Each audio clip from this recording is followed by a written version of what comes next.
What's going on, people? Welcome back to the channel. Kagey is back. I didn't do a match review yesterday. I thought I'd just wait and do a season review. I wanted to get a Leeds United fan with me, and who better than somebody from the Square Ball, a very popular Square Ball magazine, Michael Normanton. How you doing, mate? Yeah, good, thank you. Thanks for having me on.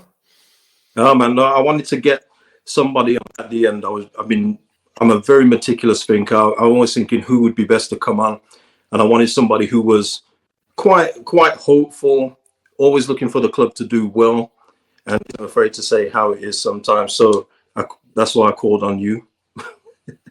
I'm generally known as being quite pessimistic, so Yes, I know. That's why I wanted you on as well, because at the start of the season, I did say that I think we'd finish 10th, and obviously the team have gone one better now and finished, it's just amazing what they've done. When you think of the squad that we have, the amount of players that we've used as well in the season, I think they've just gone above and beyond. So I can only imagine this video for you people today is going to be mainly positive. How do you assess the season? brilliant. I exceeded my expectations. And as you said, I think the start of the season, with the signings we made, I thought we'd always be clear of relegation. But the fact is, we've done a huge amount of this season without those players. We've not had any consistency with them, have we? We've not seen them all in the team together. We've seen the defence has been chopped and changed absolutely loads. Cox's been out for feels like the majority of it. Llorente has missed loads, and I think once we've seen the back end of the season with everyone coming fit again, we look every inch of top half side. It's kind of hard to adjust after so many years of watching us be terrible to just all of a sudden be watching us thinking, I think we're good. I think we're consistently good. There's nothing to worry about here. Yeah, I mean, you put out a tweet the other day with when we were watching the playoff finals. I think the whole country was watching the playoffs, and we was talking about. I think you was talking about Brentford or Sunderland being Leedsy, but I think being Leedsy now is being a fluid football team that plays good stuff, and that's what Leedsy is now for me. Yeah, and I think the off-pitch stuff as well just seems to all be so settled all of a sudden. I mean, I know there's the 49ers influence and new board members, and you think there's potential for some change there, but without wanting to be overly optimistic on it, it feels like it's probably changed for the good. It's like it's people who know what they're doing coming in at the top end, whereas for years it felt like that was always, even if the team on the pitch was doing all right, it felt like there was the potential for it to all just be thrown away with bad managerial decisions at the top. Yeah, I mean, that's what it is for me as well. You look at, like, say, Arsenal, Spurs, and all these other clubs, they're just going through so much upheaval. I mean, even Man United fans are complaining about their owners. It's so nice for us to be the ones that just don't have any issues. Like, we're literally fine with Rads, we're fine with Orta, Angus Kinnear, everyone that's leading the charge. And for us, it's quite unique because we went through a stage where we had Bates, we had GFH, Chelino. We've been through it. We really have, and it's.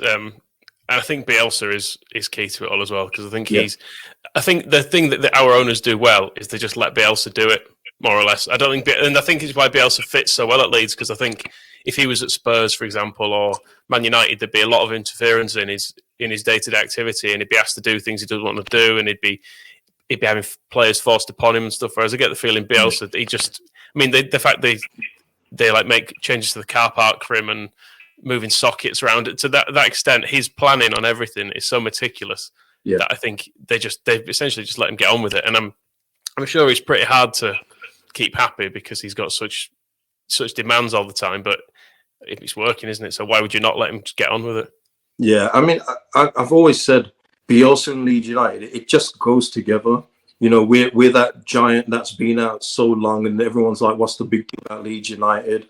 Bielsa's this manager that everyone respects, and then people say, what's the big deal about Bielsa? Mm-hmm. It just seems like the coming together it was meant to be. You know what I mean? It's hard to explain, but for what he's done for the club and how he's, just dragged the club from the ashes, you can't put it into words, really, can you? And I think we're seeing this season how big we are again. I actually thought it might take a couple of years for us to get not just re-established on the pitch, but for us to feel like a big deal. But it feels like almost instantly Leeds United have become one of the most talked about teams. We're almost straight back into that top six, I think, with the amount of coverage we get and how interested people are in Leeds United. It was such dark times for so long. Yeah. But we did, and we maintained a fairly high degree of interest in the Championship. But it always felt like an enormous step to go from a talked about Championship team to a big Premier League team, and it feels like we've done it in within a few months. I think the opening performance against Liverpool, and then following it up a couple of weeks later with the Man City game, it feels like from that point onwards, people were kind of looking at us and thinking, "Oh, you know what? They look like the real deal here."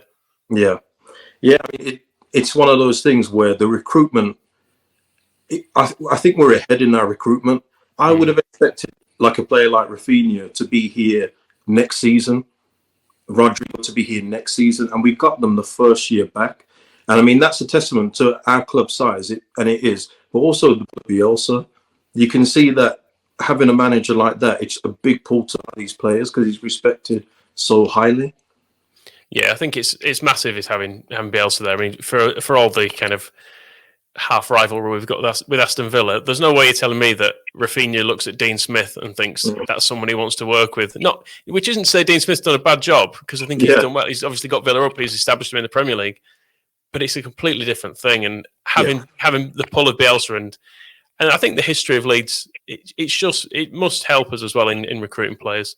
I mean, we spoke to Angus Kinnear a few weeks ago, and he said the plan was to almost over-commit in the first year to make sure we stay up, and by investing in proven players, I guess, like Rodrigo and Koch and Rafinha. But he also said that when they got Rafinha, they were very surprised to be able to get him, because they'd been interested for a while, and then they were in touch with Deco, who's agent, and he was like, he's available. And apparently Victor also was like saying, we want him straight away. He's just saying, don't ring anyone else. We're having him. Just get him here. And he was he somehow came within our price range, which has looked increasingly ridiculous as the season has gone on. It's incredible. 17 million it's a joke when you really look at other players, what they go for now, and what we've got with Rafinha at 17 is an absolute joke. I had him before the season started, full disclosure. But when he got linked and we had a bid accepted, he still played the game on a Sunday or his previous club. I've forgotten their name. Ren, that's it, yeah. And I saw him do his stuff in that game. And I was like, wow, this guy looks like he's going to be good. I can't wait to see him play for us. And he's exceeded every expectation. I mean, I know he's not very popular on your podcast, but in terms of natural ability, we haven't had a player like him since Harry Kewell. And it's just good to see somebody who is just that creative without just like natural ability, where you can do something out of nothing. And for us to have a player like that again at this stage of our Premier League, resurrection, it's unbelievable. Yeah, I think the Harry Kewell comparison is fair. I mean, he's unpopular for what he did after on leaving and then after leaving, but as a player, unbelievable. He was. I wouldn't have swapped him for anyone back in the day. He was phenomenal, and I think he would. If you look at someone like him, he would have slotted absolutely perfectly into this side as well, because his work rate and stuff was good as well. So, yeah, I'm not gonna fault Harry Kewell for a single second for what he did for us on the pitch, because he was brilliant. And yeah, I think you're right. He feels like a player we don't. It's not that we don't deserve, but a player you're not able to sign at this stage. You need to work through, like other clubs. You feel like you need to sign some good championship players and build up to it, or you need to sign. I guess like a Ryan Brewster or someone who's young and upcoming who might do well. And instead we've just gone out and got someone who's the finished article straight away. So it's been great. And that applies for Rodrigo and Koch and Llorente as well, I think. That we've just been able to go out and get players who are ready to do it straight away. Rodrigo, I mean, he's had a mixed season, I think, but he seems to be coming good towards the end of it. So there's hope for next season there. And just on Bielsa, because I don't know how many rival fans that speak to and everything else like that, but I've got a lot of friends, I've got a lot of Arsenal friends, I've got a lot of Man United friends and everything else like that, and the way that they just think that Bielsa will go to their club and do the same thing, it's quite funny to me, because they obviously don't know how Bielsa works. Well, does Bielsa still live in that flat above a shop? I think he's upgraded now. Okay. I think he has got a house, but I suspect it's like not a great house, because he's just not that bothered. Yeah, but that's what I'm trying to say. They think that. I don't believe a lot of people in football, to be honest, but I believe Bielsa. And when he says that he doesn't want to go anywhere else, there's all reports that he's already signed a new deal to stay. I think he's staying anyway. I think if he was to leave, I think the club would have probably let us know already. So I think he's here next season regardless. I mean, is that the feeling that you get as well? Yeah, definitely. We spoke to Angus Kinnear a couple of weeks ago, and we were trying to get him to kind of commit. I think it might have been off the podcast. We were trying to get him to say like he's staying, isn't he? And he wasn't worried. You could tell he was. Yeah. He seemed confident about it. They're obviously talking to him about plans for next season and stuff. He's staying. I think he just is the way he is. He wants to talk about contracts once the football is done because he puts football before everything else. And I think you're completely right in terms of just his character. People say, "Oh well, he wouldn't be able to turn down Spurs, would he, if he got offered it?" It's like, of course he would. Yeah. He'd look at it, and also the truth is, I think with those clubs, like I mentioned earlier, he wouldn't last 5 minutes there because he'd get in and he'd start asking them to do things, and they'd be like, "Oh well, no, we've got a structure in place where this person does this, and you need to just do it this way," and he'd be out of there like he was at Lazio. You know, he got in there, he had his first broken promise, and he was gone. The fact we've been able to keep him happy for so long is testament to that, how much the club have given to him as well. And I think he's kind of a strange character because he doesn't show a lot of emotion, does he? He's very closed, and we don't hear him speak particularly outside of press conferences. But he obviously has completely bought into Leeds as a club and a city and everything. So I just can't bear the thought of him leaving, to be honest. I know he has to because he's kind of in his 60s and he can't last forever, can he? But he's at the moment, I mean, I would struggle to pick a single fault with him, to be honest. Well, that's it for me. I mean, it's not even about his age for me because the age don't matter. It's about your progression as a coach. And people say that you need a young coach. Now, I don't agree with that because you've got old coaches like Allardyce and Hodgson and all these guys. But it's because they play a certain way of football. Why you think they're archaic? Bielsa is progressive. How he's managed to do that throughout his career as a coach, I don't know. But he is progressive, and we've seen that in the Premier League this season. Everyone acts like they've never seen people play football the way we have this season. And it's a testament to the way that he works. And for me, I want to see him here until he retires. I don't want to see him. I've not even contemplated who I'd have apart from Bielsa. Hasn't even crossed my mind. So I'm definitely not going to see him go.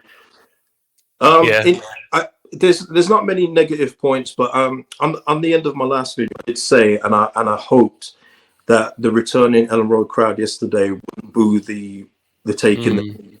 Now I've already said it's a tokenistic gesture. Now it don't mean anything.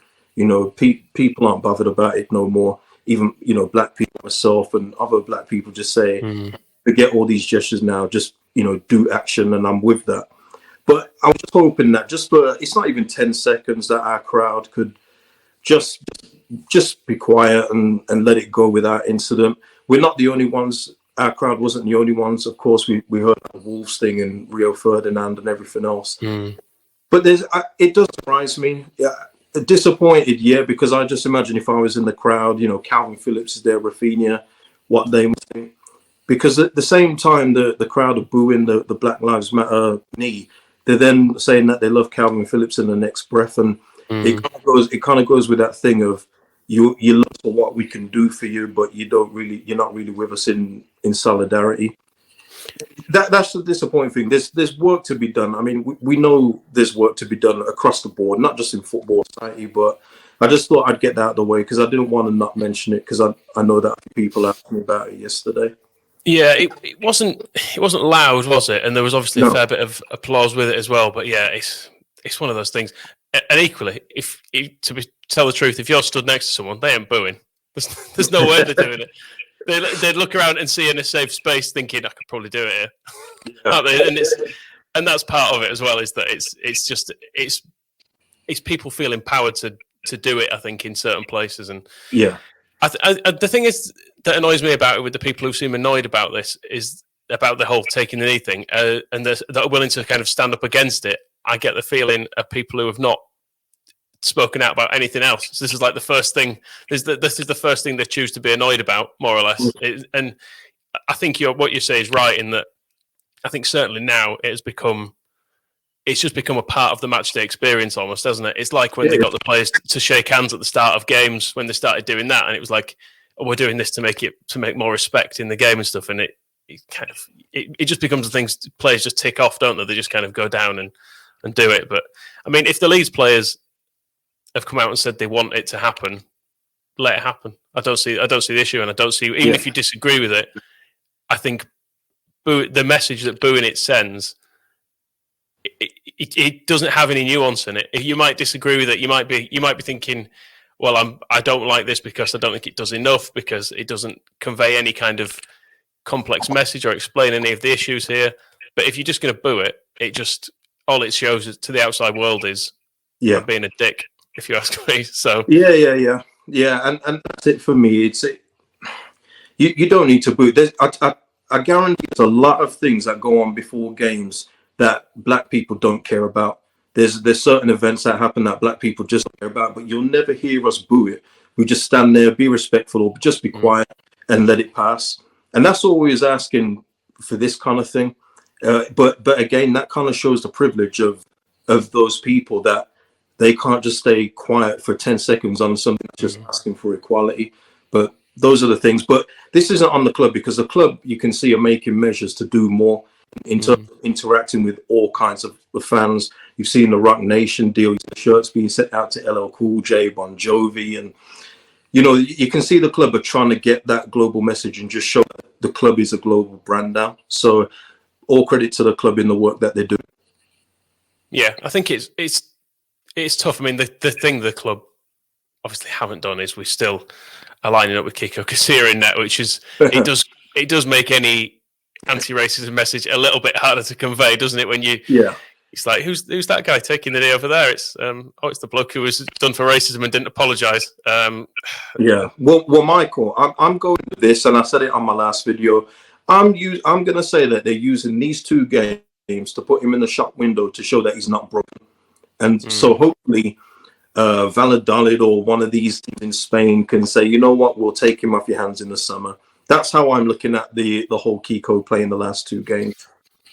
I hope so. I mean, he's not. The problem is with the shop window thing, he's not particularly good. So it'd help if he'd have. I mean, he's not made any.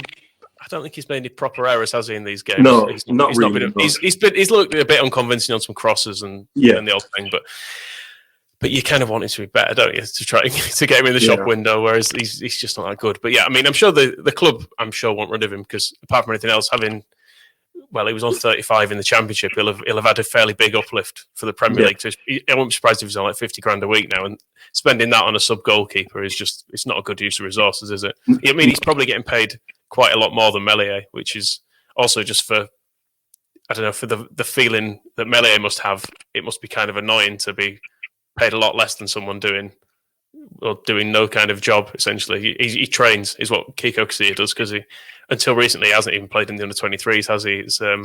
He's basically a cone for the players to train with. Yeah, and it's just the thing as well. You always see it whenever he's announced for a game. We saw it against Crawley. We've seen it in the last two. The division it just causes. It's just unnecessary. It's just not needed as well. And you always get the journalists that will always want to hammer Leeds for something that will bring it up, and they're right to bring it up. That they're playing this guy and they didn't apologise, etc.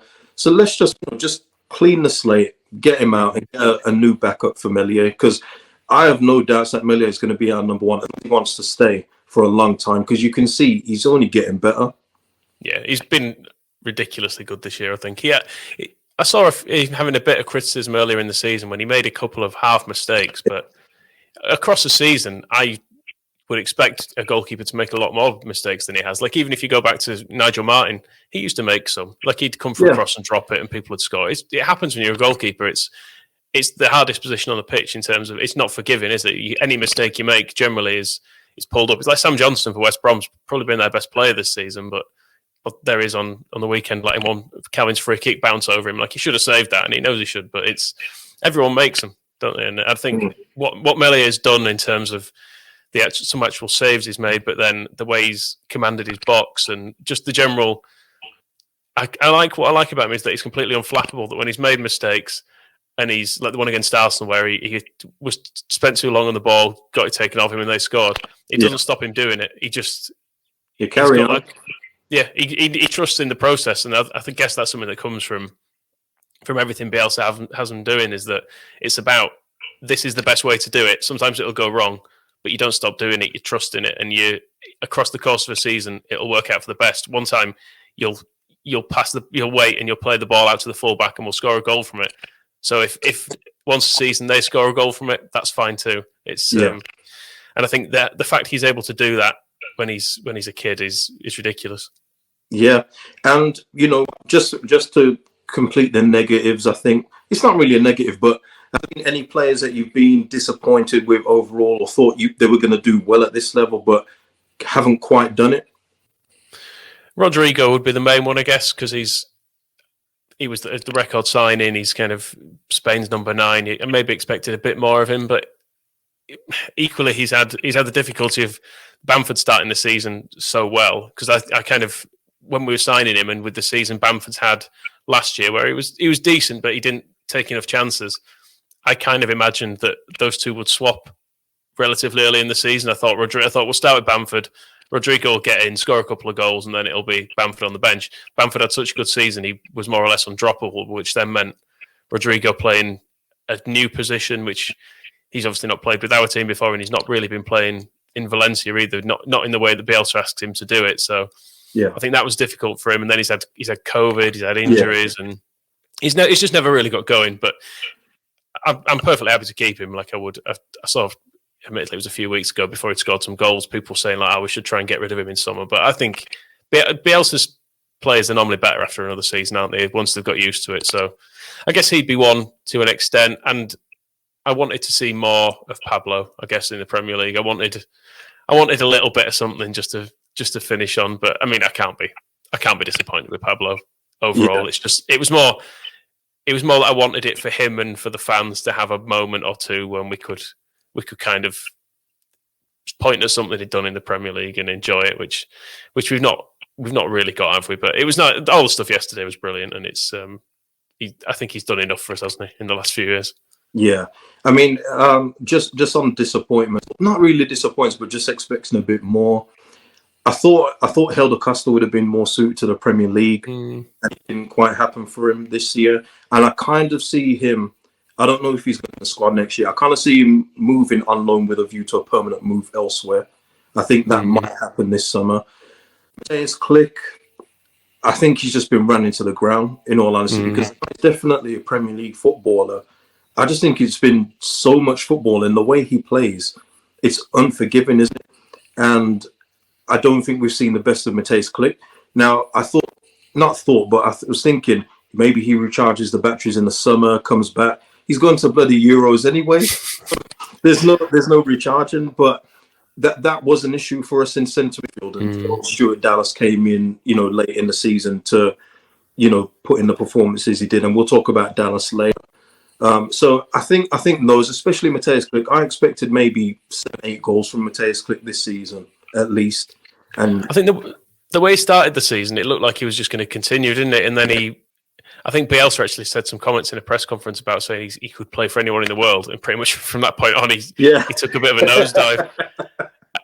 And I think the thing is, his stats and stuff were still pretty good. Like, he was still doing lots of running, but I suppose you can, if you're just a tiny bit off, you can run a long way for not a lot of purpose, can't you? Yeah. If you run a long way, but you're still an inch short of the pass at the end of it, it's for nothing, isn't it? So it did feel like he'd maybe he'd given all he could last season. So I'm still hopeful he can come back, and I think centre midfield is a position we'll strengthen in over the summer. So where he fits in next year, I'm not sure, but he seems like a good character to have around as well. So I'm kind of hopeful he'll be back again and better next season.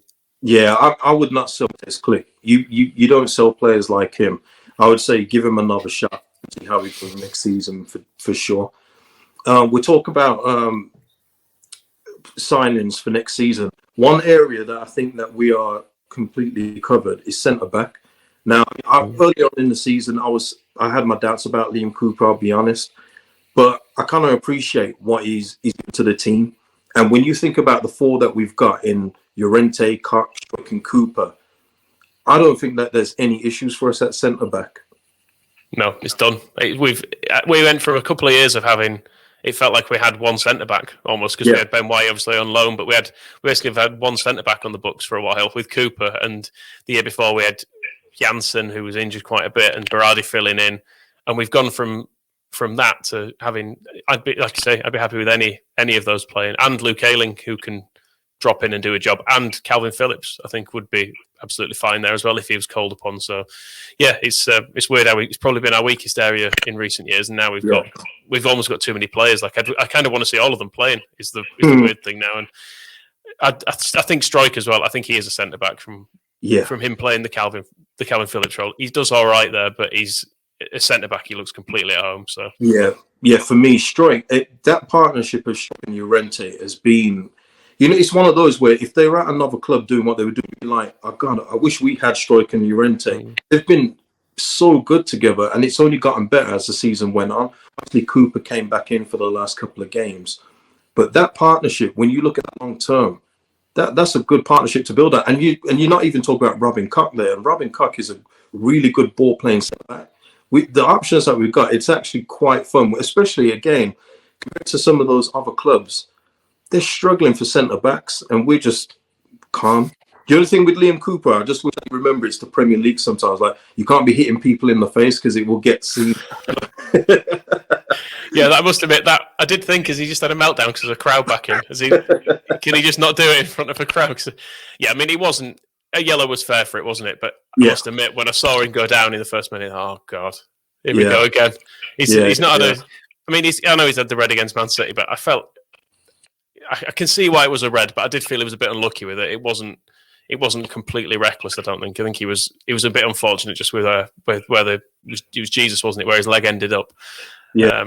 I mean, that's happened a few times this season, so I wasn't so unhappy with it. I'm just always about, let me see other players get sent off for the same thing, and other players get sent off for that same tackle. So I think it's just something you got to be mindful of, because they don't like tackling in the Premier League, and it's one thing that I always...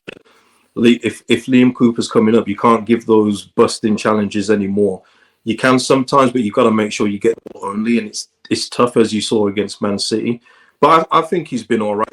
As an option for a centre-back, I've got no complaints about Liam Cooper or the other three. So we're talking, we said about Rodrigo. I would still like another striker to back up Bamford.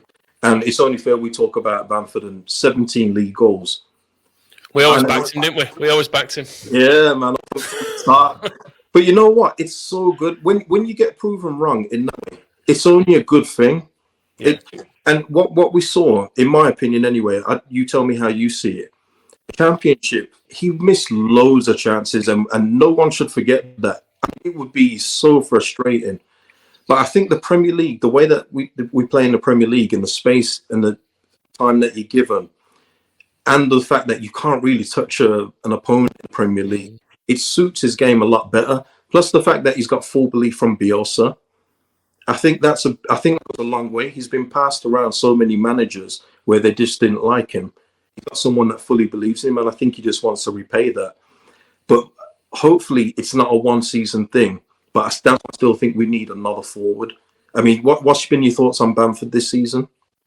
He's taken me by surprise, I have to say. I thought Rodrigo would come in and essentially take his place, but he's been brilliant. He's been brilliant all season. I know he drops off a little bit towards the end, and he's obviously kind of got a couple more goals. But the way he started the season, I couldn't believe it. Some of the finishes he pulled out, like the Villa game, that hat trick. That was not something he had in his locker before, was it? And all of a sudden he was pinging him in. He was taking chances early, which was something I always used to be frustrated with him. With that you'd think it's there to be hit now, and then he'd take another touch. You saw it the other week, in fact, when he tried to take it round. It was the Southampton game, wasn't it, when he tried to take it round the keeper? Yeah. And you sort of thought the first time shot or take a touch and lob him would have been the option for him. And he was sometimes a bit ponderous like that. And he seems to have... I know Bielsa said he'd been watching Erling Haaland playing. Yeah. I don't know if he's just kind of learning that thing of taking a chance early and then just hitting the shot sometimes rather than trying to always have another touch on it. But no, he's been brilliant. And I know we kind of exchange messages sometimes, being like, oh, he's so frustrating and things. And to sit here at the end of the season with him having more goals than like Vardy and Mane and Aubameyang, it's ridiculous. If you'd have said this Yeah. to me, this was going to be possible at this point last season. So yeah, and I think the work he does in the Premier League as well, because we do have to defend more. We don't dominate every game as we did in the Championship. His defensive work from the front, the amount of running he does, the pressing of full-backs and centre-backs that he does, I think trying to get someone else to do that for us is a big ask as well. Like I think if we signed Harry Kane this summer, he would struggle to do that side of the game in the same way as Bamford does. So yeah, I've been amazed by how good he's been, to be honest, and happy to be proven wrong. Yeah, of course, man. And I mean, we're on Bamford now. I mean, we'll talk about signings first. Where do you think that we need to strengthen in the summer? Left back is the first one because it's Alioski is going by the looks of it. So, and I think Alioski actually he's done pretty well this season. If I was kind of, no, you're not convinced. For me, it's just too much of a. Every time he's on the ball at left back, it's like a heart attack. You don't know what you're going to get. Sometimes he passes the ball back, tips over the ball. I don't know. For me, it just wasn't not solid enough for me at left back. It didn't put me at ease. I'll just put it that way. Yeah, that's you are right, and I think it is about if you want to go to a next level, you do need someone better. I'd be happy for him to be staying as backup, I guess, and because he can come on and do a couple of different jobs. So I'm not someone who's desperate to see him leave, but yeah, I think even if he was staying and another year on his deal, a first choice left back would be the obvious place to start with it. Into midfield, I think we need another body in there, someone who can probably do some of the stuff that Dallas and Click have done for us in there. Because Dallas can't play 4 positions at once, can he? Because that's the thing with him. He'll always be needed somewhere. Will Dallas? I feel like whether it's at full back on the wing in centre mid, and he does such a good job filling in everywhere. But there's only one of him, so another midfielder, and then I guess another striker maybe. But it's the cost of a striker, I guess, is the thing. And with our system, you're only going to play one, aren't you? So it's trying to find a worthwhile investment, and you may be going to. I'm kind of thinking we might struggle to get a striker that's worth having for less than 25 million or something. And if that's the money that needs to be spent elsewhere, then maybe we need to spend it elsewhere. But I don't know. Left back and midfield are where I'd strengthen in the main. Yeah, I mean central midfield definitely, because we had a run of it was quite a few games in the mid-season where people were just running through our midfield like they weren't there. Like literally, people weren't going down the flanks; they were just going straight down the middle, and you can't really have that in the Premier League. So we definitely need some upgrades. Although I do like how Dallas performed late on in the season in that position, but we do need other quality bodies in there. If you see Rads, you obviously speak to us, Kinnear. European football is on the cards for these guys. They want that for this club. You're going to need more bodies. We can kind of tie that into Hernandez and Berardi leaving. It's kind of, you have to do that, unfortunately. No matter the sentiment involved, no matter what they've done for you, it's about looking to the future. And we saw with Berardi and Hernandez, another 2 of the promoted, guys gone. And you think of what Hernandez did for us in the Championship. He's easily our best player in the Championship era. But now, if they want to get past this 9th, which again, amazing achievement, and get into the Europa League, maybe something else, we have to now move on to that next quality player. And I don't look into links too much because we get linked with everyone. You guys can start a rumor on the square ball and it turns into a link. Like Mateus Cunha, who we'd linked with for Berlin. That's kind of player that takes you again to the next level. I don't know if we're going to get him, but I just think of that guy's got now. Yeah. Under Bielsa, it would be ridiculous. Kind of player. I know we're linked with Rodrigo De Paul, but I think Angus Kinnear is pretty much, It's only Dan who's desperate to have him. He does look good, like from the clips I've seen. I mean, everyone looks good on YouTube, don't they? That's one of the things. But yeah, he's done really well. He's done really well. And it's not a good Udinese team he plays in either. And he's really done well. But you know what I think it is now? I think Liverpool are looking at him. Right. So again, that kind of shows you the kind of level. But that's good. The fact that we're getting linked with these players, I mean, we go back to our bad ownership days. Think about the players we used to be linked with. Yeah. You know, we're to get Cheltenham Town's 25-year-old winger. It's Yeah.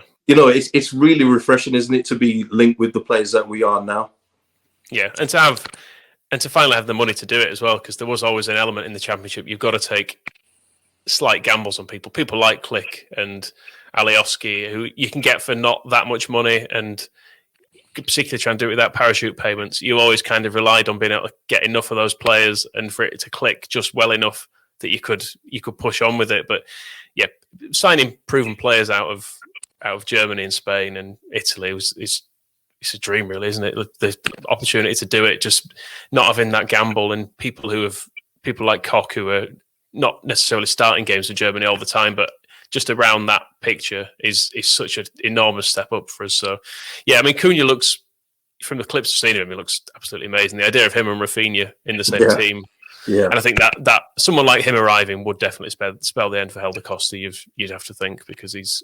I mean, I think Costa's already in danger from even Ian Poveda, who's been coming off the bench this season. I think even someone like that, the club might look at and think, well, if he's only going to be coming off the bench now and then, and we can recoup some money for Costa, maybe we'll move him on. But and a Calvin replacement will be the other thing, actually, on the transfer front. I mean, I've actually quite liked how Koch did it recently when he's filled in there. So whether or not the club think that's an option, but yeah, he is a little bit injury prone, is Calvin. He seems to fairly regularly miss 4 or 5 weeks of a season.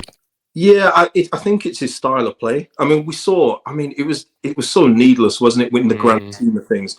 3rd minute, he's done his shoulder a little. I mean, the club have said that he should still be good to the Euros, which is great news for him. But that his kind of style of play is, you know, it's tough. We see it with Alan at Everton. He's kind of like in the mold, tough tackling, good pass for the ball. But there is a risk when you play like that. And you're right. I mean, Calvin does have spells out. So, you know, that position, we definitely need somebody. Robin Koch has filled in there. And he kind of plays in that position for Germany sometimes too. And Robin Koch is going with Germany to the Euros, which is great. Rente is going with Spain, which is great. Rodrigo actually missed out. Yeah. So, yeah, he's not going. But, yeah, I mean, defensive midfielder in that area, but the thing is, the club are so smart. I think they've already identified that. I think that will probably be one of the first signings through the door. Yeah, I think the club know what they're doing with it. It's not a case of, again, to contrast with the old days. Yeah, it used to feel like, I remember Ken Bates in summer kind of saying, when he was criticised for not signing players, and he was like, well, there's going to be a load of unemployed footballers soon, so then we're going to get a better deal. And it's like, okay, like scraping around lists of who's been released by Wolves or whatever, just trying to, like, someone who we can get on the cheap.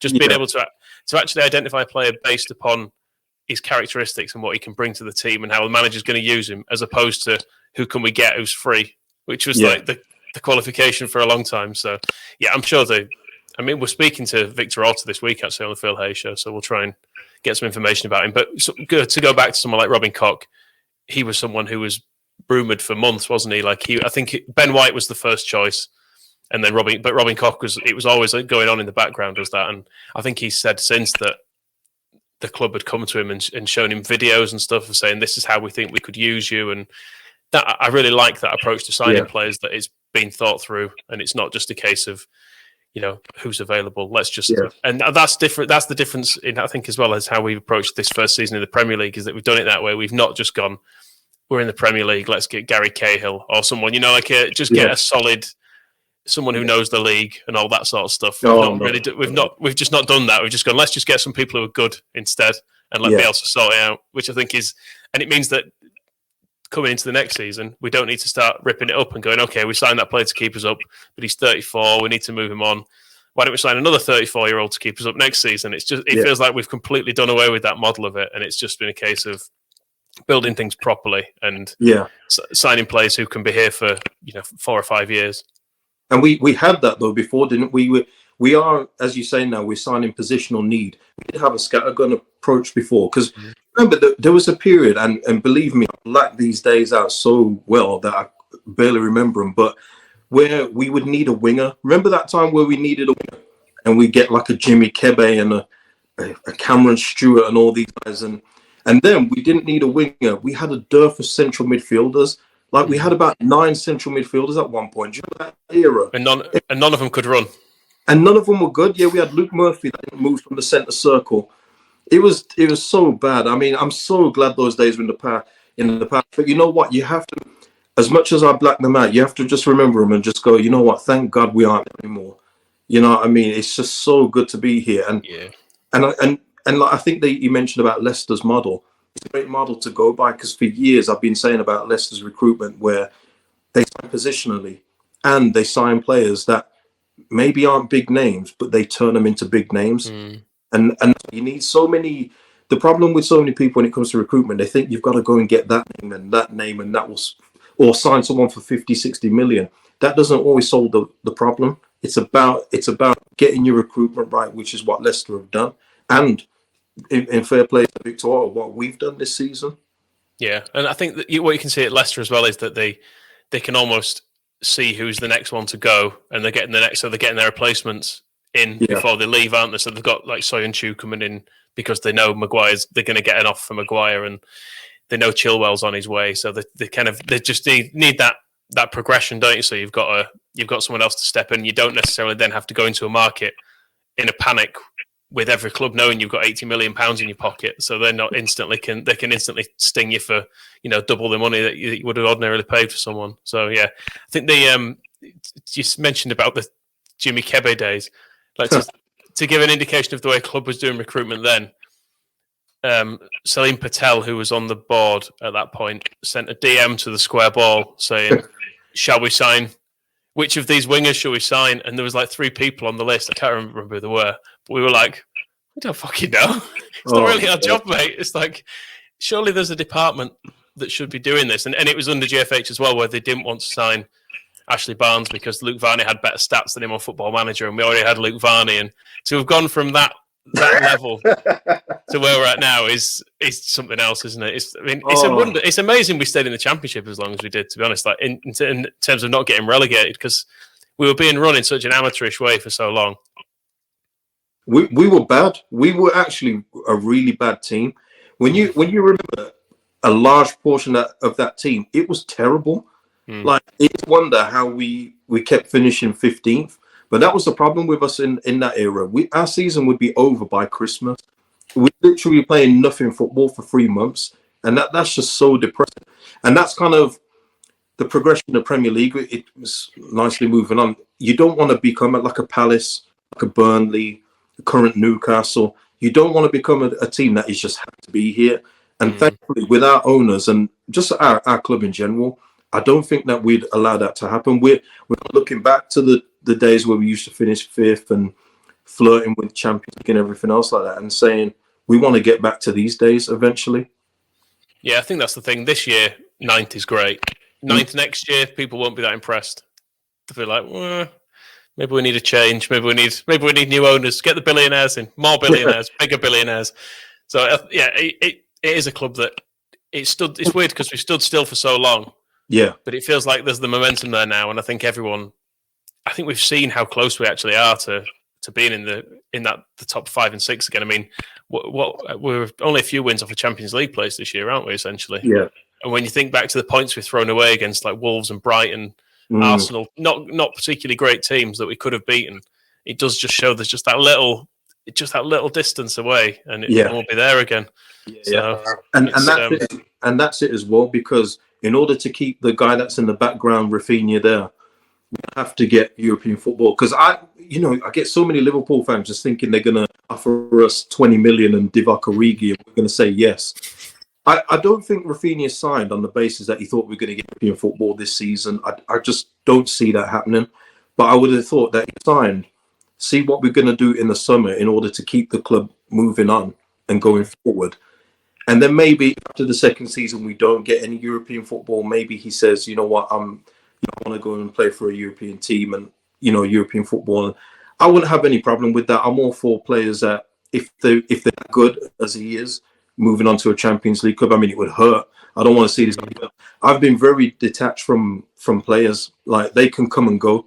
But Rafinha is the first one in a long time where I thought, please just stay. Don't ever leave us, please. You know what I mean? It has ignited a bit of like a childish bit of me. I have to say, in that Yeah. I feel like I've got a favourite player again. Yeah. Like, I feel.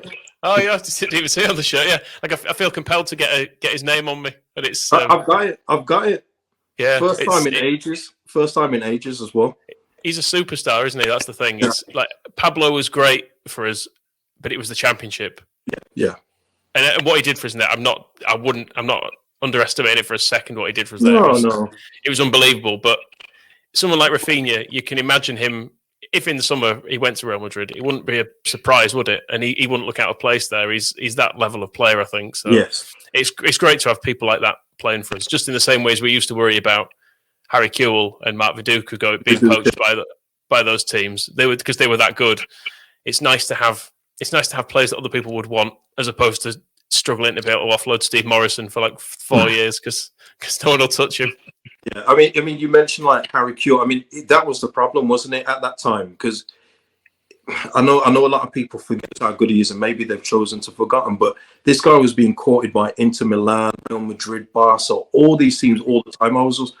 And you know, when you're younger, you think, oh God, he's going to go, isn't he? And I mean, India asked him for peanuts, but I don't see that happening again now. I think we're going to be financially okay. I mean, I just can't see us doing that kind of madness again, living the dream. But yeah, I mean, it's nice to have a player where other rival fans are thinking, you know, I get Spurs fans all the time. God, we got Kane. Imagine if we had Rafinha on the right. It's like, all right, just chill out a little. You know, calma.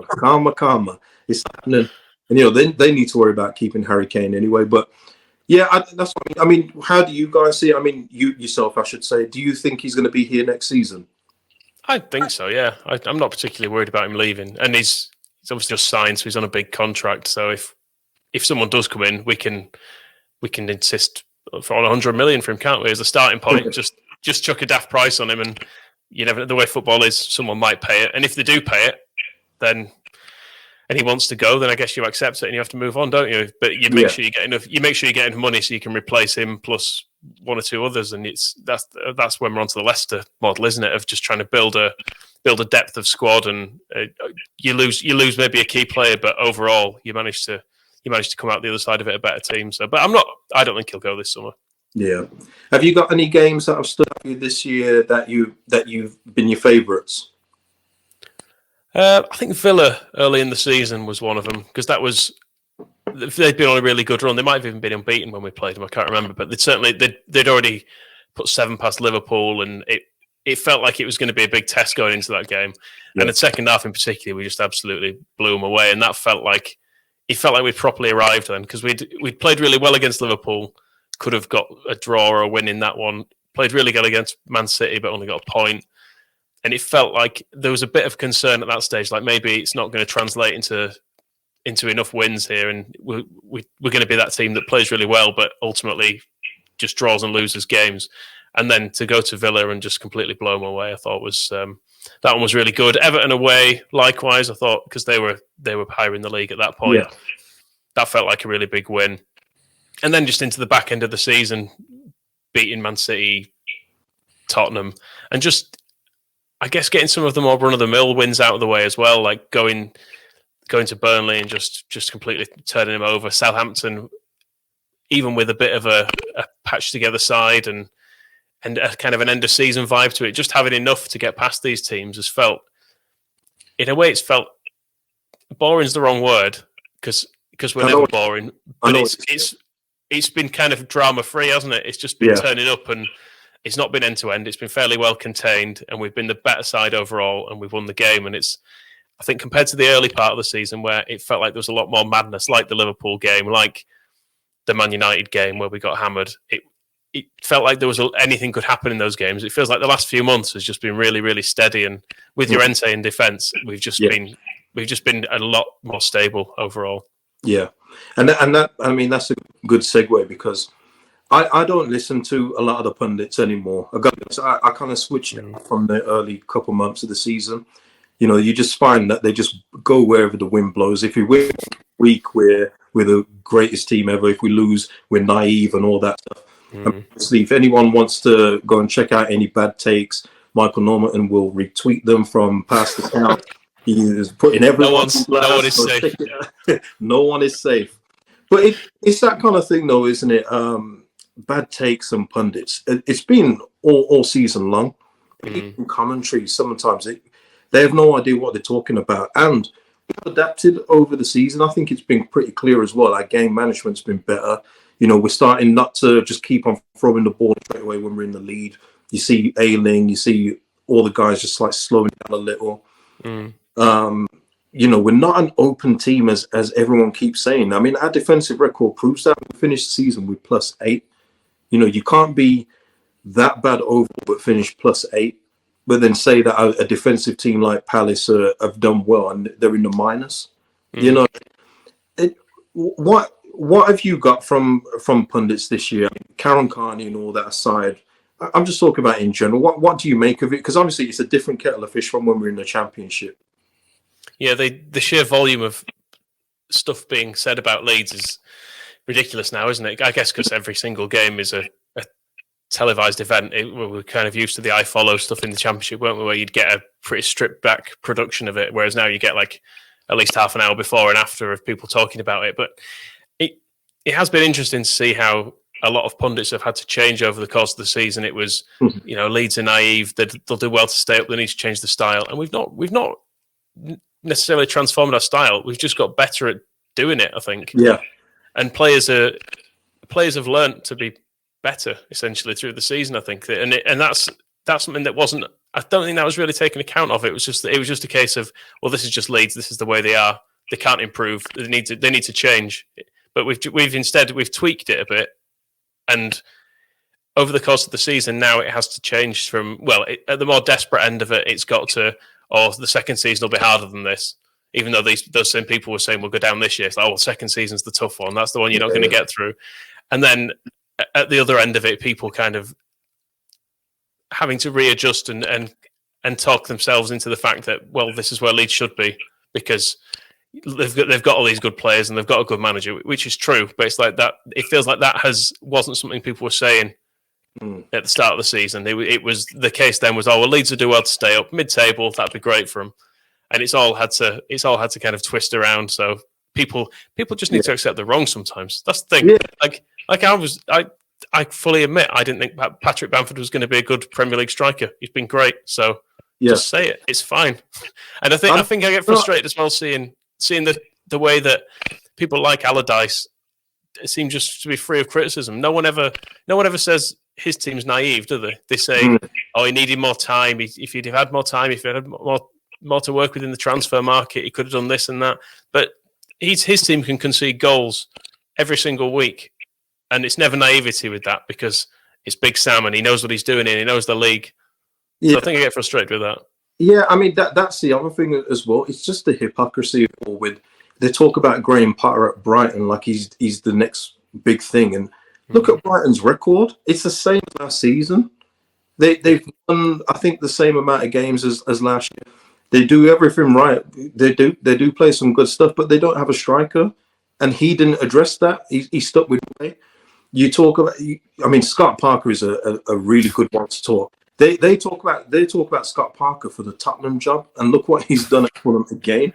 Give him that job.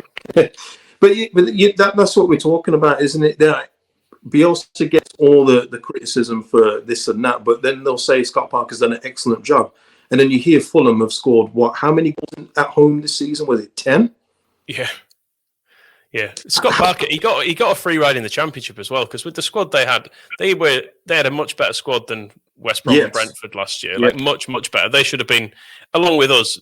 They should have been top two, I think, undoubtedly. And then Parker's they've got a lot of loans in, which I know it doesn't kind of show as a transfer fee on the record, but I'm sure they've spent quite a lot of money on their loans. People like Loftus-Cheek won't be cheap to try to get in on loan, and Lookman and Josh Marger, Anderson. Yeah, they've got a lot of players in, and he's done nothing with it. I know it looked at one point, well, when people were talking about Fulham revival, it was kind of them drawing a couple of games and winning the odd one, wasn't it? They never put a run together. And I think if Scott Parker was a foreign manager who'd brought in all these loan players, he would have been getting absolutely slated. Yeah. Because I even think of the game we played them, like we had literally nothing to play for at that point. I mean, we was literally, I think we was like 11th.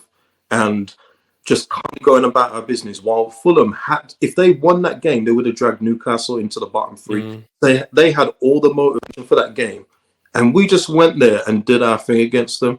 And it happened game after game for that club. But yeah, I was still hearing that Scott Parker's doing an excellent job. It just blows my mind some of the things that these guys come out with, and they get paid pretty well for it too. So, Chris Wilder as well. I know he's done brilliantly with Sheffield United to get him up League One to the Championship and then have a good first season in the Premier League. But again, if Bielsa this year had a strike force that he spent £40 million on, and they scored one goal between them, people would have been quite openly laughing about it in the media. They'd have been like, "Oh, this guy doesn't know what he's doing. It's ridiculous." But because it's an English manager signing English players, he's just kind of been left alone with it. But the fact is, they could have stayed up if they'd bought some better players. And as it was, they gambled on McBurney, who was, I think, he's kind of an all right Championship striker at best. And I feel a bit sorry for Brewster because he was kind of a promising youngster, and he's just lost there, isn't he now? So yeah, I mean, you can see he's doing all confidence. I mean, it just hasn't worked out in any way. The way that they play football, he's lost all the. You would believe that was the guy that scored goals of all kinds at Swansea the year before. And right, I mean, it's the recruitment. I mean, and that's another lazy take we're hearing, isn't it? We're going to be second season syndrome like Sheffield United. Look at our recruitment; it's way better. So you can't just say because it happened to Sheffield United, it's going to happen to us. We don't have a Brexit style recruitment. We don't, we don't.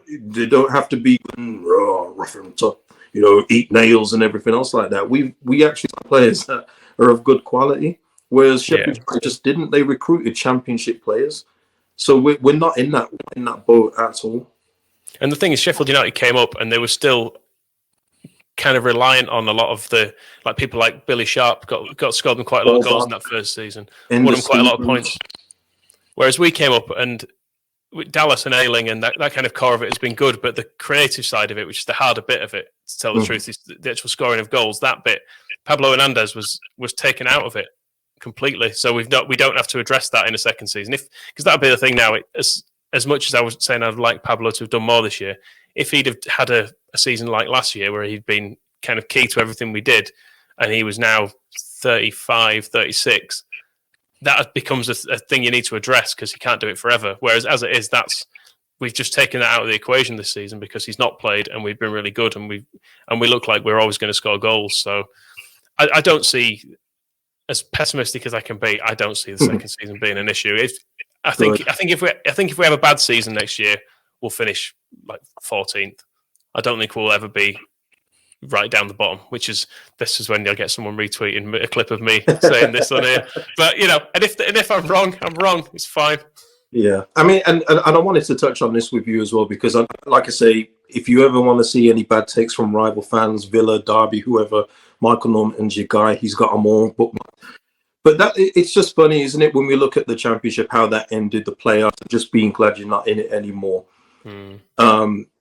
Where we are now, at the time we had won a game against Tottenham 3-1. Premier League, we're in the top half, and you see Derby County just scraping by. They've got a possible points deduction coming next season. Sheffield Wednesday being relegated. Isn't it just what I was thinking at the time? Isn't it nice to not have those guys rivals anymore? Yeah, it feels like the world's all fallen back into place. Yeah, that's how it is. Everyone's getting back to where they deserve to be.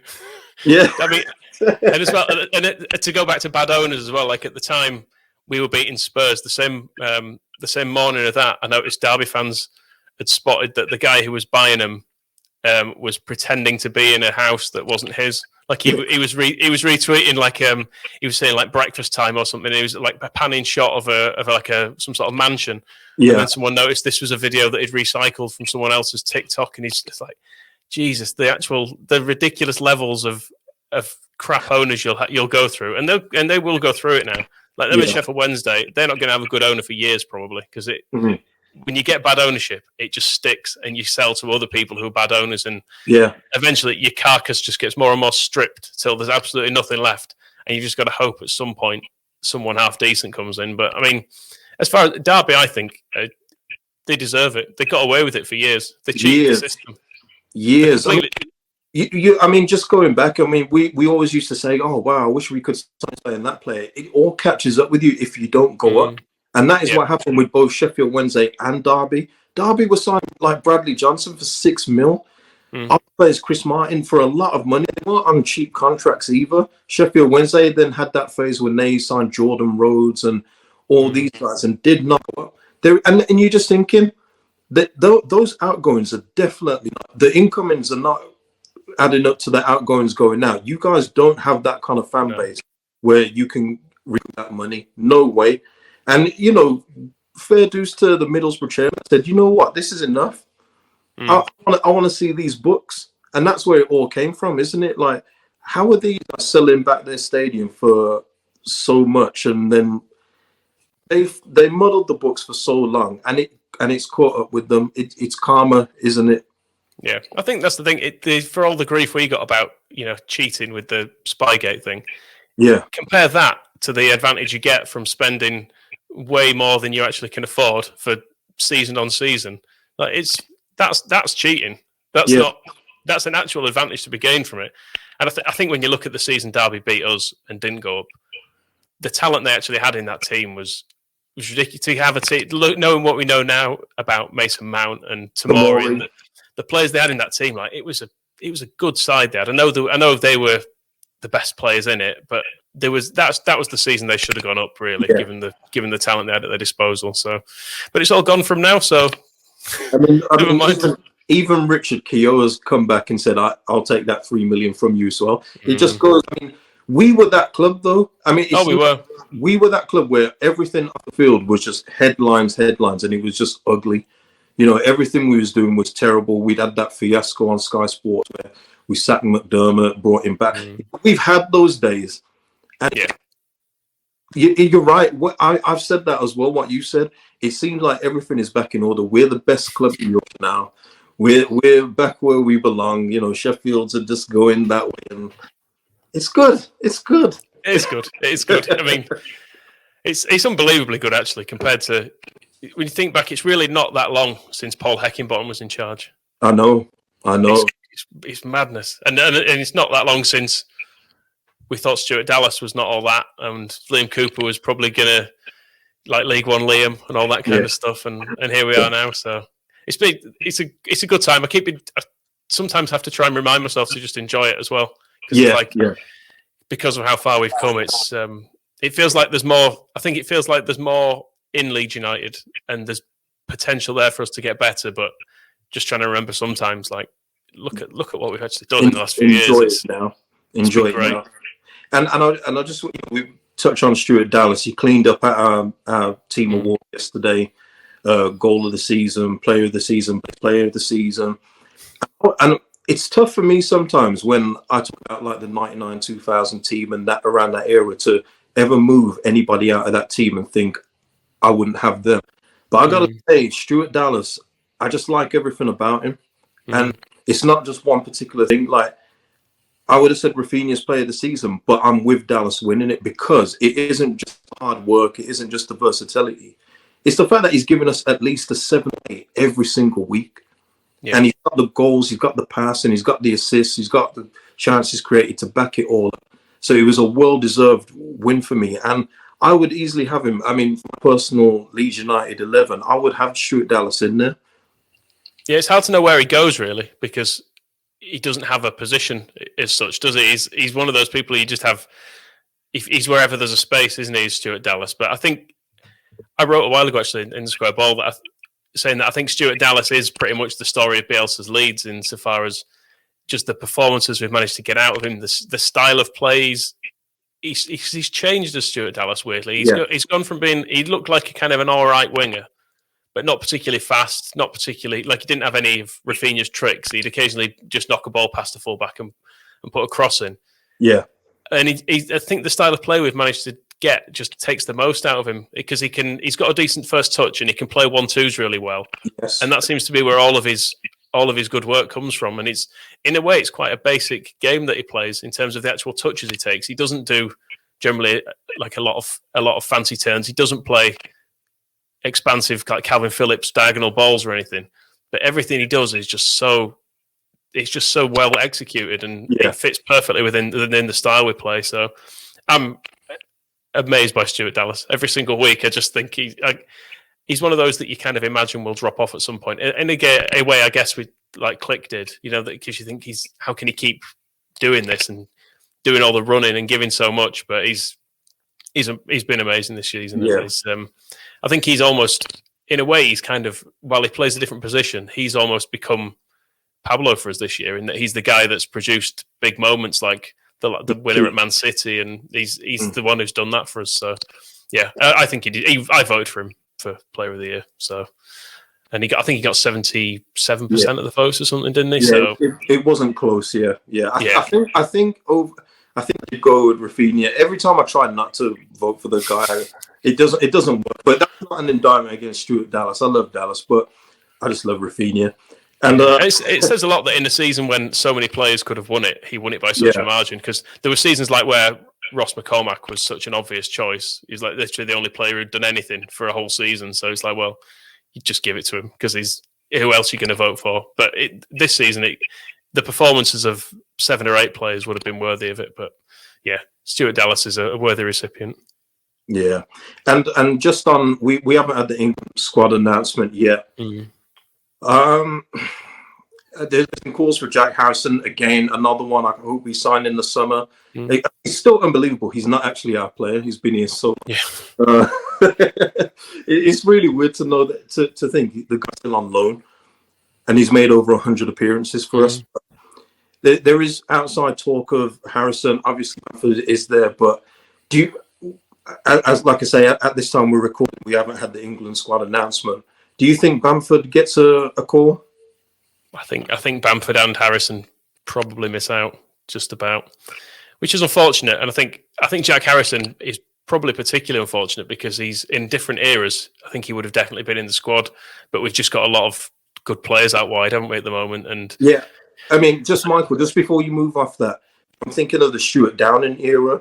Like, remember, Stuart Downing used to get selected purely because he could kick a ball with his left foot. Yeah, Jack Harrison would have been a shoo-in at that stage. But on that side, you're talking Sterling, and I know Sterling hasn't been in the best of form, but it's very rare you ever see England managers say, you know what, you're not coming this year. I'm going to take an unknown guy. It just doesn't happen in this country. And then you've also got Jack Grealish that's got to start for me. Yeah. You could also play Mason Mount off that side, Marcus Rashford. It's just a bit of a stat position, isn't it? Yeah, it is unfortunate for him because I think he has been brilliant. And it's still, you never know. In the future, it might come for him. But I'm trying to think who else England had. We had a left-sided problem for a while, didn't we?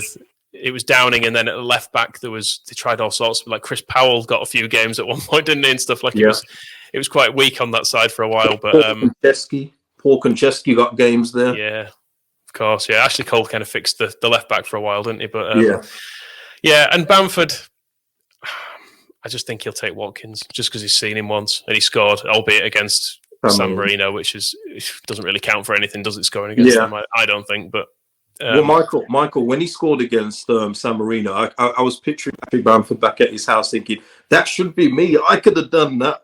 I mean, Patrick backs himself. He always has done. Even in the Championship, he backs himself. I just think with Bamford, I hope he does go.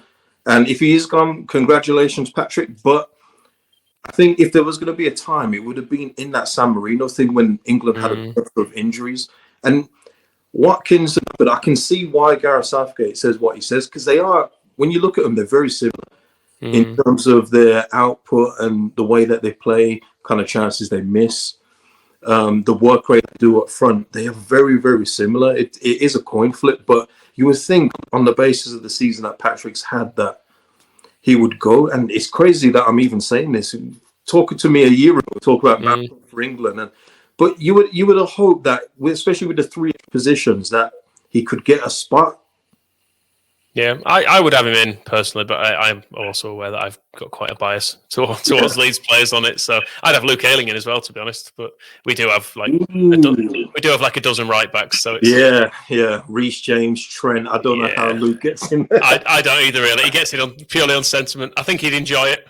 And you know what? I just said those names. Kieran Trippier has just won a La Liga with Atletico. again, a stacked position. So again, Yeah. unfortunate, isn't it, that they've just come in at the wrong time? But it would have been amiss just to talk about those two, because they have both had brilliant seasons. Jack Harrison, yet again, he's improved again under Bielsa. And you imagine what Jack will be doing again in the summer if he's not selected. He'll be going back to New York, probably doing his thing again and getting ready to be even better next season. Yeah, I think that's the thing with Harrison. He occasionally is coming for stick, and he can be frustrating at times, but yeah, he tries his absolute best all the time. And that's not just an old-fashioned, puts it in on the pitch kind of way. It's like you say, you get the feeling he's doing everything right off the pitch as well. He's trying to be, he's dragging every last bit of quality he has out of himself, isn't he? And he's, I assume we will sign him this summer. I mean, he's probably like a £25 million player, I'd say, in an open market now. So I can't see us not signing him, and Bielsa obviously loves him. So yeah, I don't mind some of our players having a summer off, to be honest. Just have a bit of a rest. Let them recharge the batteries. Yeah, I mean, I think the clause, isn't it 10 or 11? Yeah. When you think of that, I mean, you've got to do it at that price, in my opinion. And just before we go and before we end the stream, you recently got the funds, in the Leeds scarf. I mean, we've had a lot of celebrities in the shirts this year. Obviously, Andrea Ranzani's doing the work. The club are doing the work and getting the word out about Leeds United. Personally, for me, I love the link with Rock Nation, LOJ in the shirt. It's unreal for me. And if they're at games at Ellen Road, I'd love to be there at the same time. But you recently had the funds, and I'm a big funds mark. I was at a Comic Con a few years ago. I didn't go into his line, but he was walking around, and on my mind, I tried not to do it, but I went, hey. He was getting it all day long. I'm sure he's sick of hearing it, but I just couldn't help it. How did that even come about, the funds link? It started with Jessica Barden, who is an actress I think she's from Wetherby, but lived in Leeds and stuff. And she worked on a film with his son, Max Winkler, and then they're now a couple. And so she's got him into it, and then he's like massively into it. He's kind of gets up at 4 a.m. to watch our early kickoffs, and he's like, he's always emailing me after games and stuff, talking about Leeds. Like he's kind of on his mind permanently, I think. And so he's then got his dad into it, and I know his dad. He mentioned like his dad's watched all the Amazon series and that kind of stuff. So yeah, it's mad, isn't it? That that's been like a personal mission, I think, for Jessica Barden. She's recruiting them one at a time over there, which is fine work. But yeah, it's mad to see the Fonz. Yeah, in his Leeds shirt. It's great though. I love it. I think it's I kind of like the way it kind of originated naturally as well. It wasn't like he was like the scarf he's got on is like one of the dodgy ones you buy from outside the ground as well. It's kind of it's proper unofficial merch, which I quite liked. It's got quite a nice and I tell you, fun vibe to it. The power of the font in the official club retweeted it, so they obviously didn't mind the knockoff scarf that he was wearing. So did they retweet it? I didn't even notice. I think so. That's how I saw it. It said Leeds United retweeted it. I don't know if they took it back. I have no idea, but they did initially anyway. I'm sure they did, but I didn't notice that. Yeah, I mean, I would talk about fans, but he was also in Scream 1 as well, which is a big fan. So it was that was really cool to see, man. I'll give you credit for that one. So guys, I don't think there's anything else to cover. I think we've covered everything. It's been a really good chat. Everybody like the stream, subscribe if you haven't subscribed. Obviously, check out Michael at the Square Ball if you don't already know about the Square Ball, which I imagine people do already. But is there anything you want to promote, Michael? Not really. Just have a look at. We're starting to do a bit of YouTube stuff now. We've bought cameras and stuff, so we're all trying to like make ourselves thin for next season. Just put it on you like Jesus Christ. Dan in particular was looking at himself. He was like, nope. We're gonna have to do something about this. So yeah, we've kind of got that stuff kitted out for ahead of next season. But yeah, we do about. Well, it feels like we do about a dozen podcasts a week now because we've kind of spun off so many bits of it. So yeah, the squareball.net for that, or just search for us as any podcast player, and you'll find us there. But no, everything's been a great season for us. It's been for the years we've been doing it since the League One promotion year, and it's an absolute privilege to be doing what we're doing now after so many years of it being talking about negatives. It's Yeah, great. It's fun again. yeah, yeah. And that's one thing I think we should say. For me personally, it was becoming a chore supporting this club. Like in the 2010s, my God, you just wish sometimes you just wish you could turn it off and just Yeah. about it and go and support a Newport County and just be done with it all. But it's all been worth it. All those years of suffering has been worth it for what we're doing right now. It's like everything happens for a reason. I'm a big believer of that. And obviously, this was our time to come back now and show everybody that we're not a sleeping giant no more. It's time for us to be the Leeds United that we used to be. And I think we're on the way to doing that. Yeah, we are definitely. I'm not sure Steve Evans happened for a reason, mind. You might Oh. have to. It's funny. I was talking about that with someone the other day. I was there on the last day of the season, and he wore that sombrero and all that. It's like, oh my days! It's like, thank God that's all over, man. Thank God. Yeah. Long live Bielsa. That's what I say, man. Yeah. So yeah, people, gonna end the video there. Thanks for watching.